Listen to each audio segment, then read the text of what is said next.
সকলকে আসসালামু আলাইকুম। কেমন আছেন? আশা করছি ভালো আছেন। অনেকে আমাকে প্রশ্ন করে থাকেন যে আসলে ফেসবুকে আমরা যে কাজ করি নিয়মিতভাবে, কিন্তু আমাদের কোনো যদি ইস্যু আসে বা কোনো ভায়োলেশন আসে, আসলে এগুলো আমরা কোথা থেকে দেখতে পারবো? তো ইনশাল্লাহ আজকে আমি এই বিষয়টা আপনাদের সাথে স্ক্রিন শেয়ারের মাধ্যমে শেয়ার করার চেষ্টা করব। আশা করছি ভিডিওটি শেষ পর্যন্ত কন্টিনিউ করবেন। মূলত এই কাজটি করার জন্য আমরা আমাদের ফেসবুকের যে অফিসিয়াল অ্যাপসটি রয়েছে, এই অফিসিয়াল অ্যাপসটিতে আমরা লগ ইন করে নেব।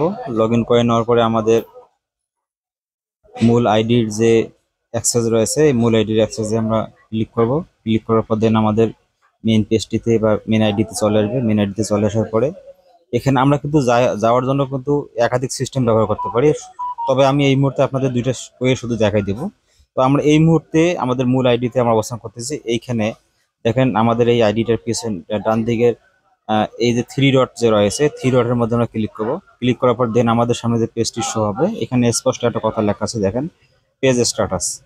তো এই পেজ স্ট্যাটাসের মধ্যে যদি আমরা ক্লিক করি, তাহলে দেন আমাদের পরবর্তীতে যে পেজটাতে চলে যাবে, এই পেজটাতে নিচের দিকে একটু লক্ষ্য করলে আমরা দেখতে পাবো এখানে লেখা আছে মনিটাইজেশন। তো এই মনিটাইজেশনের মধ্যে আমরা একটু ক্লিক করব। ক্লিক করার পরে দেন আমাদের সামনে যে পেজটি শো হবে, এইখানে পোস্টের মধ্যে বা কোনো ভিডিওর মধ্যে যদি কোনো কপিরাইট ইস্যু আসে, তাহলে অবশ্যই সেটি এই জায়গাটিতে কিন্তু শো করবে।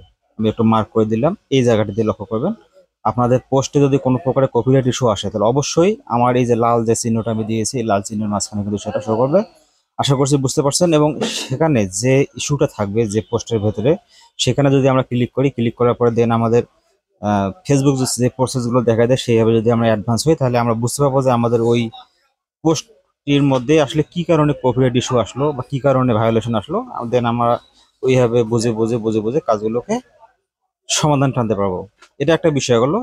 আর একটা বিষয় আমি কথা বলবো, এখান থেকে আমি ব্যাক করে চলে আসবো। ব্যাক করে চলে আসার পরে আমি ব্যাক করে চলে আসলাম। ব্যাক করে চলে আসার পরে আমাদের এখানে একদম আরো ব্যাক করে চলে আসবো, শুরুর দিকে চলে আসবো। তো এইখানে আসার পরে আমাদের যখন ডান দিকে কর্নারে যে থ্রি লাইন অপশন রয়েছে, থ্রি লাইন অপশনের মধ্যে যদি ক্লিক করি, ক্লিক করার পর দেন আমাদের সামনে যে পেজটি শো করবে, আমাদের যদি একটু স্ক্রল করে নিচের দিকে চলে আসি, তিনটে অপশন রয়েছে, help and support, setting and privacy and also for Meta. তো এখানে আমাদের মূলত কাজ আছে হেল্প অ্যান্ড সাপোর্টের মধ্যে। আমরা যদি হেল্প অ্যান্ড সাপোর্টের মধ্যে ক্লিক করি, ক্লিক করলে দেন আমাদের সামনে যে ইন্টারফেসটি শো করবে, এখানে স্পষ্ট একটা কথা লেখা আছে, দেখেন সাপোর্ট ইনবক্স নামে একটা জায়গা রয়েছে। তো আমরা যদি সাপোর্ট ইনবক্সে ক্লিক করি, দেন আমাদের সামনে যে পেজটি শো হবে, এখানে অপশন রয়েছে দুইটা, একটা রয়েছে রিপোর্ট অ্যাবাউট আদার্স, একটা হচ্ছে ইওর অ্যালার্ট। এখানে দুইটা বিষয়, রিপোর্ট অ্যাবাউট আদার্স, যদি এখানে অন্য কারো কোনো অভিযোগ থাকে, অন্য কারো প্রসঙ্গ যদি থাকে, তাহলে সেখানে এই বিষয়টি উল্লেখ থাকবে। যেমন ধরেন আপনি একটি ভিডিও ছেড়েছেন, কিন্তু আপনি গানটি ইউজ করছেন আরো জনের, তাহলে এই ক্ষেত্রে ওখান থেকে যে মনিটাইজেশনটি হবে, সেটার 50% হয়তো বা সাপোর্ট, আর্থিক সাপোর্ট আপনি পাবেন, হয়তো বা 50% ওই লোকটি পাবে। এই ধরনের রিপোর্টগুলো কিন্তু এখানে থাকবে। আর যদি আপনার কোনো পোস্টের মধ্যে কোনো ধরনের কপিরাইট ইস্যু থাকে বা অন্য কোনো ভায়োলেশন থেকে থাকে, সেই ক্ষেত্রে আপনার ইওর অ্যালার্টের মধ্যে সেটা শো থাকবে। এছাড়াও আপনি অন্য কোনো সমস্যা যদি আপনি ফেস করেন বা অন্য কোনো কারণে অন্য যদি কোনো পোস্টে সমস্যা তুলে ধরে, সেগুলো ফেসবুক আপনাকে কিন্তু এই জায়গাটিতে কিন্তু দেখাই দেবে। তো আশা করছি আমি যে দুইটা জায়গা মানে দেখাই দিছি আপনাদেরকে, দুই জায়গা দুইটা অবশ্যই আপনারা অবগত আছেন।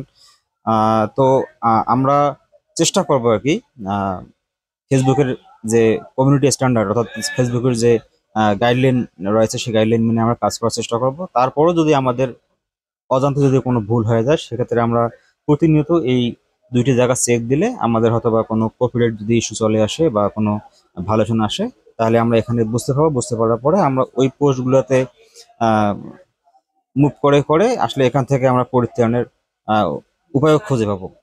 তো সবাইকে ধন্যবাদ আমার পাশে থাকার জন্য।